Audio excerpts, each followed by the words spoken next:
Good evening and welcome to the final screening of After School Special, the 2014 School of Visual Arts Alumni Film and Animation Festival. I'm Ralph Applebaum and I run the Filmmakers Dialogue series for the school. We're thrilled to have you here tonight for a special screening of Affluenza, written and directed by SVA alumnus Kevin Asch.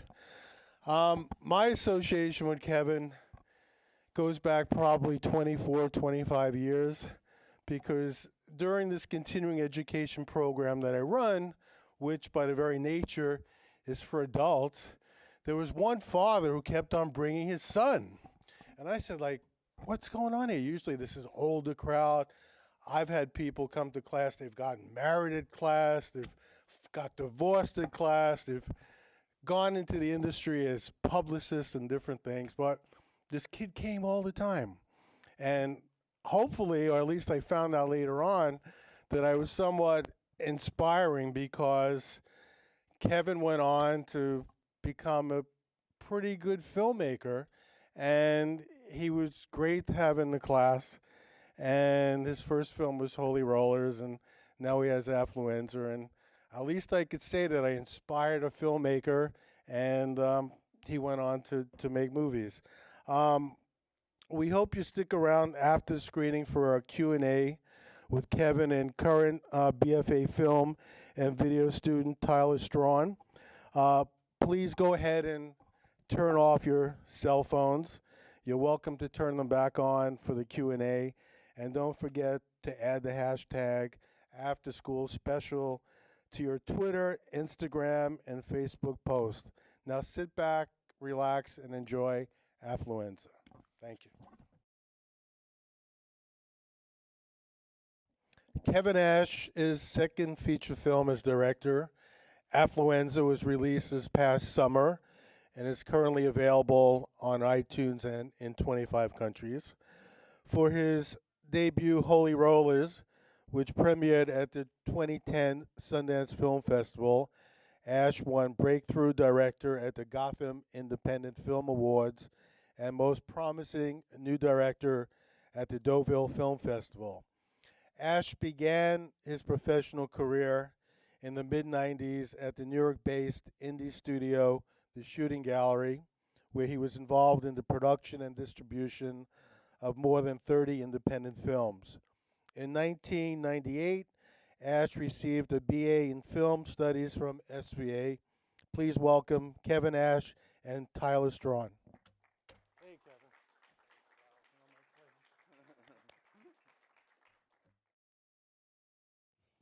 And good afternoon, and Yeah, why not? thank you for coming. Thanks, Tyler. That's my middle name, by the way. Kevin Tyler Asch. Great coincidence. Well, first and foremost, I just wanted to say that was a great film. It was well shot and put together, edited, and music score and everything. Sweet. Thank you. You're welcome. I'm very proud of it. I think it looked really good. I sat in. It's nice. Yes. You don't get to see it on the big screen a lot, you know? You don't really? No. I mean, it played theatrically for like a month, but not New York a week, LA a week, and then it like rolled out. And I think the last time I saw it in the theater was in LA mid-July, and then so it's nice. It's a treat. So how many times do you think you've actually seen your own movie? Oh my God! Well, this version, the last version. Yeah. I probably 50 times or something. I don't know. That's still a good number. That's a large number. It's part of the process, you know. I mean, you're watching the finished movie when you're doing the sound or you're doing other elements. So you're constantly. For me, it's essential to always watch the movie as a whole, because and not like in pieces when you're working on separate elements. Yeah. Because I really want it to work as one whole cohesive piece. That makes sense. And not episodic. Okay. Yeah. I understand that you shot this in a very fast pace. It was only shot in, 18 days? 18 days, under $1 million. Yeah. Can you tell us what it's like to produce such a well-shot film at such a fast pace? Because, I mean, that's not an easy task at all. It's not fun. No, it's not fun as a producer. As a director, it's a lot of fun for me. I'm like a kid in a candy store. You know, it's just it's hard. I mean, it's guerrilla, but I don't want it to feel guerrilla. I don't want it to feel like a movie that's look. Well, this specifically, I did not want it to look indie, if you will. Holy Rollers has a much more. My first film, it looks, although I think it's just as large in scope, but it has more of that gritty kind of cinema verite indie kind of look. New York essence, very. Yeah, New York essence, and this I wanted this very to capture decadence and wealth and this environment authentically. So it was important for me, and I wanted it to. I really wanted to show sort of an ugly world that looked really beautiful From the outside. Yeah. Yeah, it was interesting to be on the outside looking in because I don't think that many people, I don't know, know that those things exist, I guess, or not exist. It's a countercultural. It's a culture in New York, a subculture, just like the Hasidic Jews are a subculture from the first film. It's kind of my wheelhouse right now. Jews and drugs. That was, well, It's true. Affluenza had. You got to do what you many- know. You could ask about that if you really want to. That's It's true. not, it's not really that. That's a Donald Trump saying, stick to what you love. Oh, is that What Donald you know, Trump? Yeah. What does he love? I don't Money? know. Yes. Real estate. Well, there. Real estate. Good. Good Yeah. answer, Tyler. Thanks. Yes, his name on top of big buildings. Big buildings. Things like that, He has his yeah. own water bottles, too. His own. Well, it's funny you say that because Mr. Carson. Yeah. You don't see it, but we had water bottles and we had like his logo, Mr. Carson, Carson on it. It was just like, yeah. And the jacket that Dylan, the windbreaker he gives Fisher on the boat. Yeah. This is like Carson Estate. There's like a whole logo, and I opted not to focus on it. That's but a elaborate. trivia that not a lot of people, I guess, will know. Unless they're sitting in this theater. That right? would definitely be trivia because it's definitely not. Yeah, only the art department from the production would remember that, and they remind me of that stuff. Like, so why didn't you do that? And I was like, hey, it's a movie for an audience, not for the people who made it. And that's a part of why I want to make something universal and that feels like a movie and not narcissistic or that I wanted to make something that I feel like you look back 20 years from now and it will hold up. That's a piece of cinema that these are young actors who you'll see grow for the next 20 years, and this is like a time capsule of a time in their career, a time in our society, and so it was important for me to have that classic feel and look in terms of the editing, the score, and the cinematography and the performances. And I'm not a real fan of like the mumblecore genre that is very popular in independent film now. Yeah. It's I think that those films, in my opinion, will not really hold up in the way that we look at movies from the 70s and the 80s and the 90s and of course prior to that, but just in more recent times of independent film or when studios were able to make human dramas or interesting dramas. I get it. Which is not really the case anymore. You Although had I'm trying. okay. I'm not a studio, but yes, Tyler. Sorry. You had a No. lot of aspects in the film that I feel is really relevant to New York City right now and teenagers growing up. Oh, good. I hope so. Yeah, I mean, I wanted to sort of tell certain youth issues that are happening now, but not make it completely about that. If you like, I don't really choose one little thing. It just sort of creates kind of a milieu of that, of somewhat of the challenges that or the institutions that were built up for this generation that now has to deal with those institutions crippling and it's like these pillars, these people in this community and in New York or in our society believe in that are really no longer and are corrupt.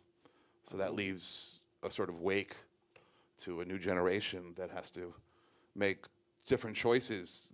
That brochure that these kids got and Phil and his generation, everybody after the grandfather died is gone to a degree. So yeah, it's good luck to you guys. No, I'm sorry. Thank you. Thank you. Sure. Speaking of the actors that you use, you have a talent of like finding and casting actors like right before I guess they boom. Like you have an eye for good talent, for example. Like Well, thank you. I Jesse worked with great Eisenberg. Jesse Eisenberg and Justin Bartha and Ari Grainer in the first film, and yeah, this film, Nicola Peltz, who plays Cage, who was the star of Transformers 4 this summer, and Grant Gustin, who plays Todd. He's the star of the Flash television series that's going to start airing in like 2 weeks. It's going to be a very big fall show, and Ben Rosenfield is the lead. He's on Boardwalk Empire right now. He's like the young lead on that show right now. Yeah. And Greg Sulkin, who plays Dylan, and he works a lot, and he's the star of an MTV show. But they're young. I mean, these kids are really young. I mean, they're in the college years essentially. I mean, Nicola's 19, and the rest are just 21, and so they got a long career ahead of them. Yeah, it's very hard finding young talent because they don't have the resume for you to know whether they could really carry, and a lot of them are in it for various reasons. So to find people that love acting, that you believe have that ability and that training and that desire to really do the work, rather than just wanting to be a star or get feel that privilege of being a young little actor, gorgeous little then they are that. And trust me, dealing with them when you're dealing with PR, I won't tell that many details, but wow, they got a little monster machinery behind some of them. When I shot the movie, I didn't have to deal with. That's good. It's good, but it's good. It's good for me because the film is going to get more attention around their career. But it was a pain in the ass to deal with as a producer. Being that you're I'm not Paramount, and so on. Yes, that released Transformers or anything. So it's just they have representation of young actors could be really fuck up people's careers. So I hope they don't fuck up these kids' careers because they're awesome. They did a good job too. Thanks. Yeah, they did a good job. I like to rehearse with actors, and I spent like a good 2 weeks kind of workshopping it and playing around with them, and in the rehearsal space, not in any, I don't know, weird way. Although it could get weird. It gets weird. I like to get personal. Like one-on-one with your actors? Well, I get up and act with them. I read. We play around. We see what works. Yeah. And we workshop the scenes. It's crucial if you're going to shoot in 18 days because you don't have time. You got to think economically every day. Okay. Did you have a good line producer? Yeah, he's good. He's cool. Michael Gooden, he was the line producer. Good question. Line producer, if you're not familiar, he's like the guy that every day. He's like your handles the physical elements on the shoot and helps crew it up, and helps the accounting and runs that little show. He's good. He's good. He's like a little, they're like carnies sometimes, crew people, So he was a good he was a good head of the carnies. Can you describe your relationship with Anthony? Antonio. Antonio, the writer. sorry. No, that's okay. Antonio is the screenwriter of this, also the screenwriter of Holy Rollers, my first film. Antonio, I met in hiring him on Holy Rollers, and we've become best friends since, and for a long time now. And we both films, I came to him with the idea. So it wasn't something that he came to me with, and we developed the material. It's a process of numerous drafts. Really, you look at it first as like 3 drafts. So he'll come up with a simple treatment and that we'll agree with, and then you throw that away, and then he's got to kind of make his way through the first act. Mm-hmm. He'll pass over the first act to me and sort of make sure we're on the right page, and then I'll kind of let him go to get to the end of a script, and I really jump in on the second draft. Okay. And by the third draft, I'm writing and he's polishing. We're like going back and forth rather than vice versa. Yeah, it works really well. He's in LA, so we're working a lot on the phone, on the computer, but it's You know, it works well. Yeah, you do like little revisions in the script. He sees my revisions, I see his revisions, and we just go back and forth. But we challenge each other. You know, he asks tough questions. We ask difficult questions of each other, of the material, of the characters, what we're looking to say. And he was also a co-producer on the film. He raised money and he helped work on it. So he's a real partner across the board. We have a few other projects we have in development. Coming So, up. oh yeah. So hopefully this isn't the last. Not hopefully, but it will not. This Will is not not the be- last. will not Let's be just the put it that last. way. No. It's good to have a relationship or a teamwork like that because it's very rare. Not that many people have it. It is rare. Yeah. I wish I would say I wish I learned. I wish that lesson was given to me more as a student. Yeah. I do. So it's something that, you know, they look for writers, man. You know, if you're not a writer, and you might consider yourself one, but have you written a screenplay? Or, I mean, is it a screenplay people have responded to in a way? I mean, look for, you've got, get those people before they're WGA, you know, so they're not, which is the Writers Guild union, and get them interested in wanting to work with you. Yeah, I mean, Antonio is WGA, but I mean, he'll do things around the union for me. Is this being recorded or anything? Yeah. Well, you know, in the around the union, you know, look, it's we got to get movies made, but the films are always unionized. Like for example, this one he jumped in and did on spec with me, which means he did for free, and then he was paid the WGA minimum, which is a good amount of money once the film was going to theaters, and so that was the deal we made on that one. Okay. But you can't necessarily do that if you're just hiring a WGA writer and they're like, hey, my agent, my union, and you know, it's there's institutions you can't really get around. So when you're young and people are coming up, it's you got to look for that. You got to look for people that you could go to that have talent or have the ability to be a line producer or whatever that specific position is that is not your place, Field. your field. Yeah. Well, being that the Affluenza, the film was located in Long Island, that's where you're from yourself, right? I'm from kinda- Great Neck, where the film takes place. What kind of influence was that for you? What kind of growing? affluence? Aff- If infinite, whatever. Yes. It was twisted growing up in Great Neck for me. So I was trying to kind of tap into that angst as a teenager. My family broke up. It was a very difficult time for me. It seemed like things were just perfect from the outset in many ways, and it wasn't. I was going through a real dark depression, and trying to come out of that. It was really my love for film that kind of gave me that, so you know, desire to want to survive and have my own, you know, guidance in terms of morality, and that didn't always really fit in that town. Far from it, and it doesn't fit in a lot of cultures, but especially this sort of New York affluent culture, and the expectations and the pressures growing up in that kind of community, and it doesn't really fit the individual. Okay. So I was very much a combination of like Dylan and Fisher. Yeah.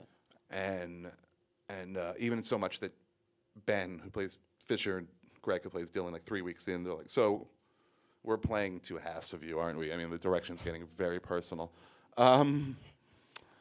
Yeah, so I mean, Fisher, you know, I never really felt like an insider in that town. I felt more like an outsider, insider, outsider. So Fisher having that connection, but being an outsider. Dylan living in this house of cards. And money was always destructive. I found it. I don't understand why it should be, but it is when you put it in front of your relationships. It shouldn't be something that has a condition on it, but Yeah, it for the most part it is. And so that was something I want to explore. When I was growing up and seeing a lot of teen movies too, they felt like I love John Hughes' films. I love so many of the great teenage films, but it's interesting that a lot of them seems like they take place around an affluent world, affluent community, an affluent suburb, but none of them ever have any sort of commentary on what it's like to grow up in that environment and the sort of destructive nature of it, and that was something I felt that was original in that genre. Yeah. That was important for me to explore. So all that kind of came out of my own experiences, and of course, I don't know if you saw the connection to Great Gatsby in the. You all did? Okay, cool. Yeah, I mean it's there, and Great Gatsby is a book that's written about Great Neck. Yeah. It's called West Egg in the book, and F. Scott Fitzgerald lived in Great Neck, and was writing about his own experiences there in the 1920s, and when I read it in 11th grade, which it's an assign, you get assigned that book in high school. I and read it myself. Imagine reading it in the town that you're like That- you knew where that F. Scott's really house happened. was. Yeah, so it just didn't feel like this. And anyway, that film, that book always feels like something that has commentary on our society, no matter when it takes place. That's why it sort of transcends that. And for me, it even it cut even closer It to felt it. realer. It did. And they read like teenagers to me, because they're emotional. They're like, just and sort of incestuous in their relationships. And there's even a line in the book that he says that Jay Gatsby's the creation of a 17-year-old boy, and he's so hopeful like a teenager, not like a man. And so I there was 3 books at the time. There was there was Hamlet, and there was Catcher in the Rye. I mean, all things don't look at me like, yeah, you really. Yeah, I know I didn't create like a masterpiece like those novels or something like that, but they were influential. They were influences for me to this story. They all dealt with young men questioning their identity, dealing with identity in a world of affluence, and each one of those stories, and I was assigned all of them during that one period, and during when I was going through these things. So I didn't care what was going on with school. I was seeing a child psychologist at the time, and he became more like a mentor who would always tell me each week, you have to be a filmmaker, you have to be a filmmaker. I would go see Ralph's class, and I would go talk to him about the movies that I would see in Ralph's class. And he would see my passion and my point of view on it, and he really taught me how to use my own experiences that I was going through into writing. Yeah. And so that voice is my voice as a filmmaker. So I try to honor that and tap into it and evolve with that voice. It's something very innate in me. And anytime I try to escape that, I think I hit a wall, and I can't really figure out how to make a film that I feel like I'd be proud of. Okay. We're about to open questions up to the audience. If anybody would like to ask a question for Kevin, you can line up. Yes, sir. We're asking that if you can step up to the Repeat mic. it. Yeah. Who worked the hardest? And Good question. how did you possibly make it for such under $1 million?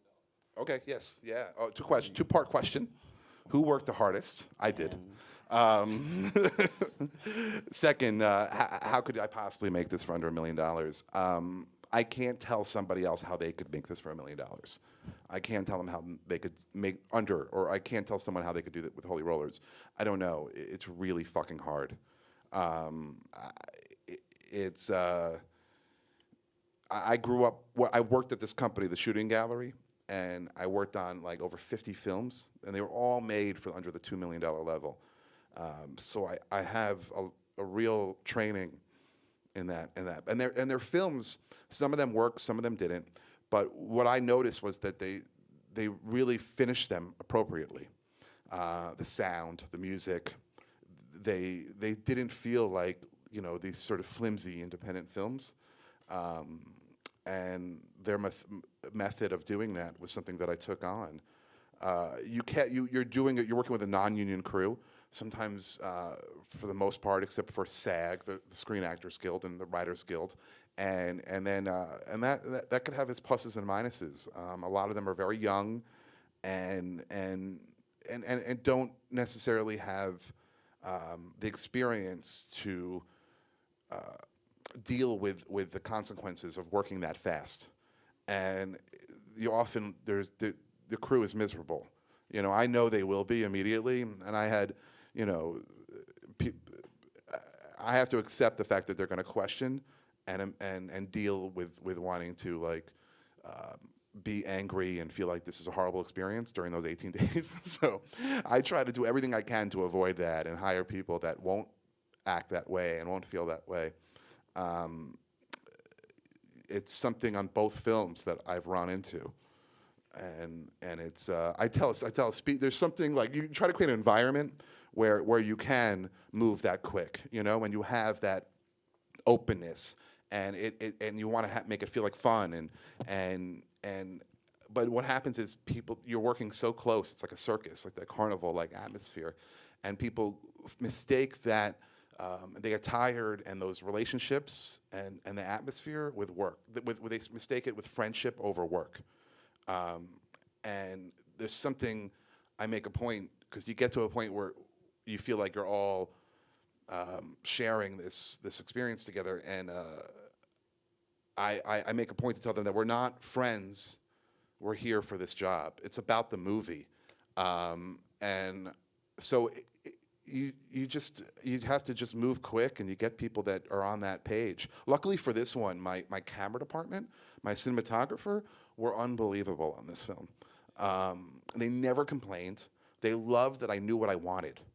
No matter how hard, no matter how tired they were like, he knows what he wants, and they really appreciated that. And then there was the majority of the younger crew really hated that. As much as I had like people coming up, this is just not that fun as I thought it would be. And they're at like a park in the summer making a movie, and I was like, what the fuck is wrong with you?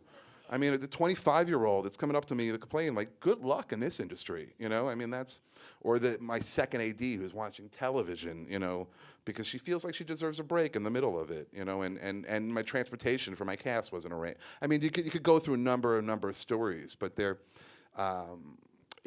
it's not, it's fucking impossible. I don't know. I have no advice how to make this kind of movie for under $1 million, and I can't necessarily recommend it. I think I hit a wall with my ambition, with these stories, with these films that I've done at this level, and with the crews that I was working with. I just wasn't. I'm moving too fast. I think I need to move on the budget.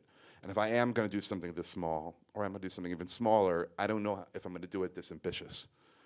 Probably be more specific with my 1 or 2 locations, and not like 35 speaking parts. And not try to capture a world of wealth and decadence. And so I can't say it was, I don't know. It's fucking hard, man. It's really hard. I have no answer to that. Real helpful answer, sorry. Just try it. It's the only thing you could do, right? Yeah. Look, I don't know. I worked over a year on editing, you know, on these kind of movies. So the faster you work, I think the almost more time on editing it is for me.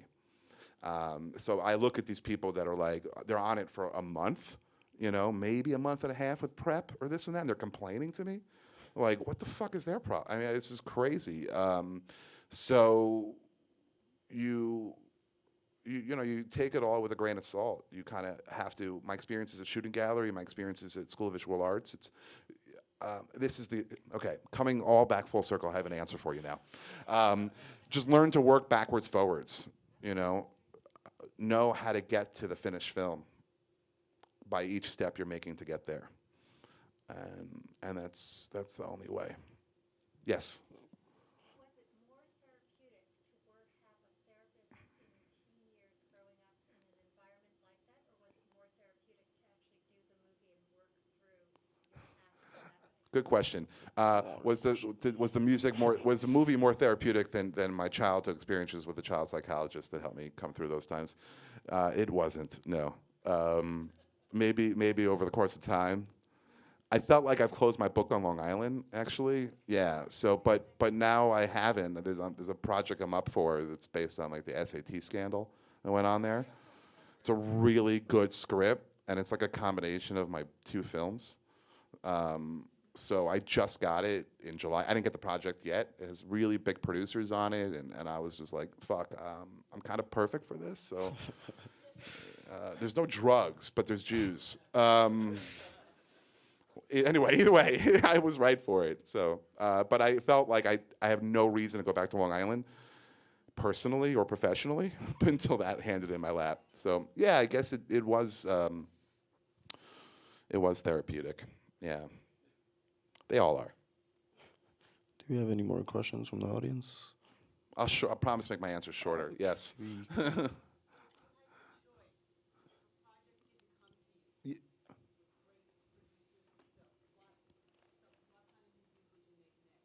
Oh. Thank you, Frank. What if it wasn't something like this SAT project coming from another producer or another writer, but something from me that I want to make next? There is something with Antonio called King's Highway that I want to do really badly, and that's kind of going back to the Holy Rollers world. King's Highway is a street in Brooklyn, and it's like a 1980s Donnie Brasco starring with a Mossad agent that sort of goes undercover within this criminal underworld of the Israeli mafia in the mid-'80s. It's inspired by real events, sort of the criminal activities at that time. And it kind of, again, all my sort of wheelhouse, but on a more adult level. And these producers want to make that for like 12 to 15 right now. And I got to start a rewrite on that tomorrow with the hope that we get an actor attached to it that would help finance it at that level. So that's been something we've been working on for over 4 years now.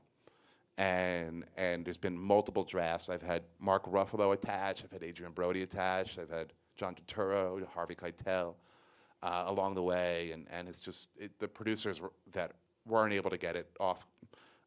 So now there's a new life to it. And I hope I get to make it the way I want to make it. That's one I want to do badly. There's a movie called The Gold Rush that I'm hoping to develop, and it's a road trip movie about 2 estranged brothers set against the medical marijuana movement, specifically with this medicine that's helping to cure this horrific form of epilepsy. That's something I'm really interested in telling. And yeah, there's a few more. I got this one called Instant Family that's sort of based on my ex engagement, and it's I might even do like an adaptation kind of thing. The adaptation, which is Charlie Kaufman's script, the Spike Jonze movie, where he had a character named Charlie Kaufman. So I've been writing it as the character's name's Kevin Asch, which is fun. I don't know. It's a twisted project. You have It's a twisted relationship. a lot of projects coming up. I lived life, man. You know, I got these things that come out of life, and you have to have a lot of plates spinning, Tyler. You know, because these things take forever to put together, and you got to think years ahead. Similar to that finally that answer that I came up with. You got to kind of have to think backwards, right? You got to think ahead. You got to think how what it takes to develop this stuff, to get it to a place where you are going to get actors that you wish for, interested in it, and financing for it, and so on. And what's the audience for these things? You know, there's so many variables when you're making a movie, but that's and then I'm hoping to get some more stuff submitted to me. You know, I'm really interested in seeing what I could do with my voice with someone else's material. I really want to do that. So, sorry, yes? Oh, good luck. Thank you. Or break a leg, as they say, right? Yes. Either. Any more questions? Was the movie effective to any of the younger audience members? Did you kind of connect to it here? No? Yes. You guys connected to it? Good. You have kids that is it a little bit like a horror story for parents? Because my sister lives in Brighton, so I'm a little bit familiar with that kind of thing, but yet there's so many different types of, Yeah. so I have some sense of that. This was, very upsetting to me in so many ways. Good. It was very upsetting to her in many ways, and that makes me very happy. That was me at the end, the photographer, if any of you are wondering. So, which was my cameo.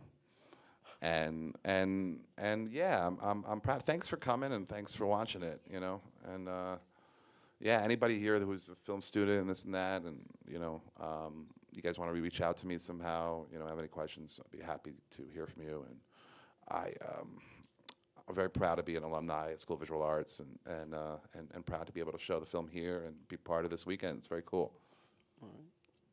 Any SVA was a more- great experience for me, by the way, guys. So, you know, if you anybody who is a student there, like, you know, get the most you can out of it. That's good for me. Thanks, Being in Tyler. my shoes right now. Could I ask the last question? Can I close out the festival? Yes, yes, Mazel Tov. Yeah. Tell me about your thesis project here at SVA. I Oh, feel my like it's probably a good story. Oh, Based on a Lie, it's called? I don't know. It's Tell us kind of about like it. Affluenza, many actually. Wow. I actually couldn't screen it at the final, the Dusties, because I was editing it in Jersey City, at like the guy that owns, oh my God, a huge company now. I was editing in his apartment. He was an SVA student, Evan. Fuck it. Anyway, moving on. But I was my cinematographer from college.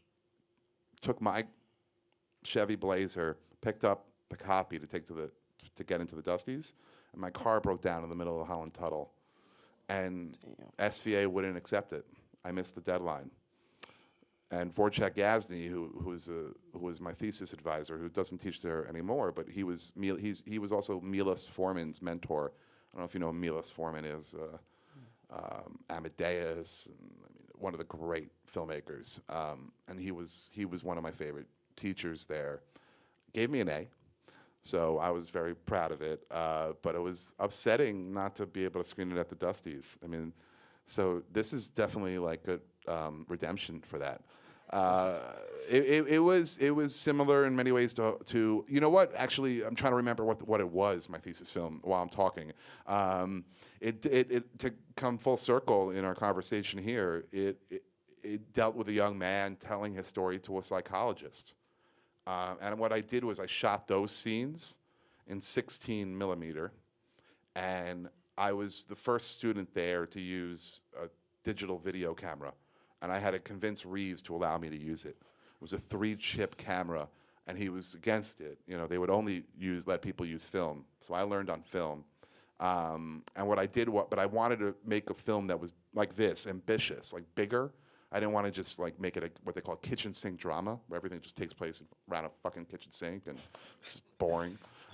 So I shot the therapy office in 16, and I got the idea it was around when Princess Diana died, and I was reading an article about women who would come to therapy sessions, and they were talking about how they were bringing her into the room, and then I learned about this therapy technique about what the therapist would ask, if your father was here, what would he say? So I would bring those characters in, actually literally put them in the therapy room. And I think it was the kid said, well, if he was here, I would be the therapist. So I just sort of, he would be in the therapy seat, and the dad would be in his seat. And then we would cut to, in digital video, to like a moment in their life. And it's good. I'm fucking proud of it. Yeah. So maybe one day we'll be able to. Screening of it. Maybe next year at this, we'll show Holy Rollers and bring back some of my School of Visual Arts shorts. Yes. Oh, yes. Okay, and one more final question, if you guys are okay with that. All right. In the darkness.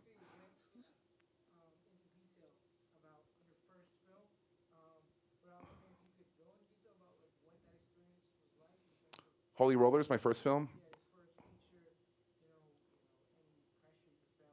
Yeah. I felt it's like life or death for me. It really is. In terms of what pressure I felt making my first film, or even making my second film, or now just going up for something I really want. But when you're going to make these things, to make what I would consider a film that's good, maybe some people will consider it great. Maybe it's not the right piece for somebody. but they can't say this isn't a good film, you know. That's like, it's life or death for me. So when the consequences are that extreme, the pressure is going to be there no matter what. But I had a really strong partner in Jesse Eisenberg in my first film. I had a really strong partner in Ben Rosenfield, who was the lead in this film. And both characters, both actors, are in every scene, and the story is told from their point of view. So in the first one, people had respect for Jesse already, and this is prior to Social Network and other things, so he helped really solidify that. And he believed in me, and it helped me believe in myself. And we really gelled, and we spent like 2 years together before we got to shoot the film. So when him and I were going to do it, and you know, we were really unified, and but there was people on the there was another actor on the movie who wanted to direct, and he was off some big movies, and he caused problems every day, a lot of problems. And it was my mistake to bring on I put that film together with another producer, but I wanted to focus on directing, so I went to go try to find another producer to help. And I brought someone on who had a relationship with that actor. Big mistake. So I had this sort of coup during my 19 days of people that were not only questioning, but trying to take my movie away from me. And it was brutal. I mean, I had to fight to death for that thing to not only work and for that film to even be a cohesive film. And you know, you read about like sort of the mythology behind people's first films and sort of the challenges and how the crazy shit they went through. I got a serious chapter for one of those books. Ton of stories. Oh yeah, but I survived. The film survived, and it's went on to be, you know, win awards, and millions of people have seen it. It plays all over the world.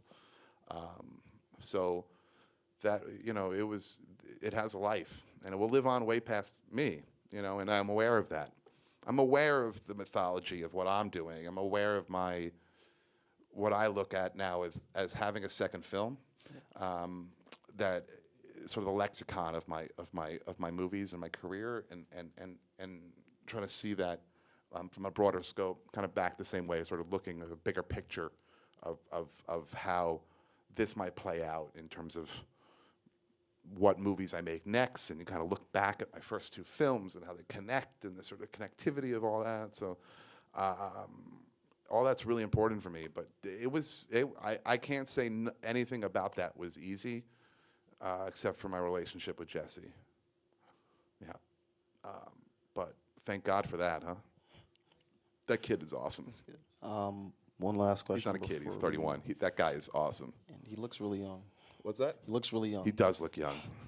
One last question before we end. Well, in my shoes, I'm at SVA right now, and if you know, I know you were giving advice, even though probably you didn't mean to during this whole Q&A. I meant to. No, I'm sorry. Okay. If you could tell your younger self one piece of advice that could stick with you throughout, like, your career as filmmaking or as a filmmaker, do you have any idea what that would be? Find what it is within you that's different, and what you have to say. What's your voice? You know, and you could lose that. That's something you have to nurture. And the world's going to work against that happening. And find collaborators and people that believe in you. But you know what? You don't expect that from your parents, from anybody. You have to find that within yourself. Or you're going to be questioned at every turn.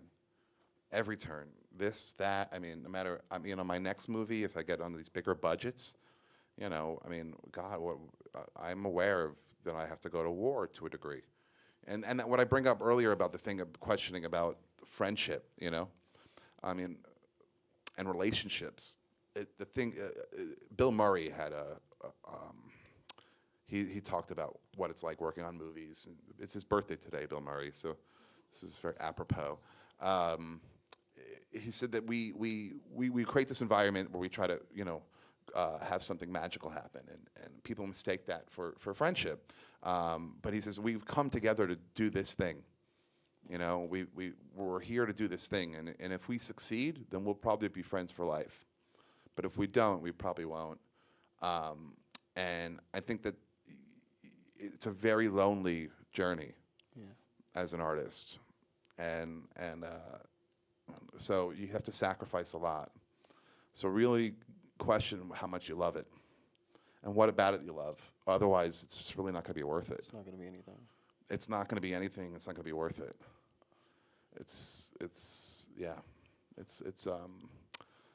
But if you do love it, it is. It's so worth it. It's so worth it. But for what is it about you? I'll give an example of that. So I went out to LA like 10 years ago, or a little over than that, before I got to make Holy Rollers. And I already established myself in the New York independent film scene. But I went out there, like, who's my manager now? And I kept trying to come up with stuff that I felt like other people wanted to see me make, or what I felt like, what I heard was being made that would get made. Like now, like, I don't know, like a found footage horror thing or whatever. I don't know. I hit a wall every time. No one could give a shit to hear from me or any of you when something is already a popular thing, because then at that point, people who have already succeeded are doing it because they're going to milk that for as much money as they could get. And so what is it you have to say? What about you is different? I'm Jewish. I'm not religious, but I'm Jewish. I'm from New York. So when Holy, you know, and I partied with ecstasy in the 90s, or, you know, I related to, like, when that project came to me, I immediately was able to sort of see myself and what about it would be more personal for me. And then I had to really kind of tap into that voice that I established with that psychologist and nurture it. And I would go back to some of the writings I did during college, notes I take at class, things when you were just like so excited about being a filmmaker or the potential of it, and I needed to tap back into that. So it's a journeyman type of life, and it's never going to be that. It's never that easy. And if there are moments where it feels like it is, don't feel like the next thing's going to be. It wasn't easy making my second film. The first film was hard. The second film was just as fucking hard in many ways. I didn't have a dick actor like that on my set because I won't allow it now. I mean, I will fire them immediately, and I have, and I do fire people, and I'm not that kind of person, but you learn to be a boss. And come back to that friendship thing. Be the boss. You know, that's why people are there, you know, because you're the director. And fucking honor that. You know, don't be meek about it. You know, have an ego. You know, otherwise you really probably not going to be a good director on that. Thank you. You're welcome, man. Great advice.